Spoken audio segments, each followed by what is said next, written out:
பாத்திரங்கள்லாம் கழுவி இந்த மாதிரி கூடையில் போட்டு வைப்போம். அந்த கூடையிலேருந்து விடுற தண்ணி வந்து அந்த கிச்சன் மேடையில் பட்டு அந்த தண்ணி பட்டு அப்படியே உப்பு பூத்து போய் கிடக்கும். அது அப்படியே அங்கங்கே வெள்ளை வெள்ளையாக தெரியும்.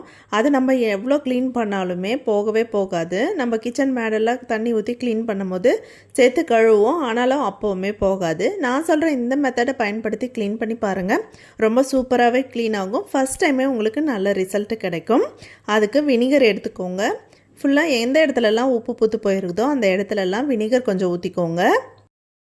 அப்புறமா ஒரு லெமன் எடுத்து அதை கட் பண்ணி நல்லா பிழிஞ்சு விட்டுக்கோங்க. உங்களுக்கு கொஞ்சமாக தான் உப்பு இருக்குது அப்படின்னா ஆஃப் லெமனே போதுமானது. இல்லை நிறைய உப்பு பூத்து போயிருக்குதுன்னா ஒரு லெமன் நல்லா பிழிஞ்சு விட்டுக்கோங்க. நல்லா பிழிஞ்சு விட்டுட்டு இப்போ வந்து பாத்திரம் தேய்க்கிற லிக்விட் எடுத்து அதையுமே கொஞ்சம் ஊற்றி விட்டுக்கோங்க. ஊற்றி விட்டுட்டு ஸ்டீல் நார் எடுத்துக்கோங்க. க்ரீன் ஸ்க்ரப்பர் எடுக்க வேண்டாம். ஸ்டீல் நார் எடுத்து நல்லா தேய்ச்சி விடுங்க. நல்லா தேய்ச்சி விட்டுட்டு அப்படியே விட்டுருங்க ஒரு 10 நிமிஷத்துக்கு. இது அப்படியே ஊறி அப்படியே இருக்கட்டும். இப்போ 10 நிமிஷம் கழித்து மறுபடியும் அந்த ஸ்டீல் நார் வச்சு மறுபடியும் நல்லா தேய்ச்சி கொடுங்க. தேய்ச்சி கொடுத்துட்டு இப்போ நல்லா கழுவி விட்டுருங்க. கழுவிட்டு முடிச்சதுக்கப்புறமா அந்த தண்ணி அங்கே அப்படியே இருக்கக்கூடாது. அப்படியே இருந்ததுன்னா மறுபடியும் உப்பு பூத்துரும். அதனால் ஒரு ட்ரை கிளாத் வச்சு நல்லா தொடச்சி எடுத்துட்டு நல்லா ஆற விட்டுட்டு இப்போ பார்க்கலாம். நல்லா தொடச்சி எடுத்தாலுமே உப்பு இல்லாத மாதிரியே இருக்கும். நம்ம ஈரத்தில் பார்த்தோன்னா சுத்தமாக உப்பு இல்லாத மாதிரி இருக்கும். ஆனால் ஆறுனதுக்கப்புறம் தான் நல்ல ரிசல்ட் தெரியும்.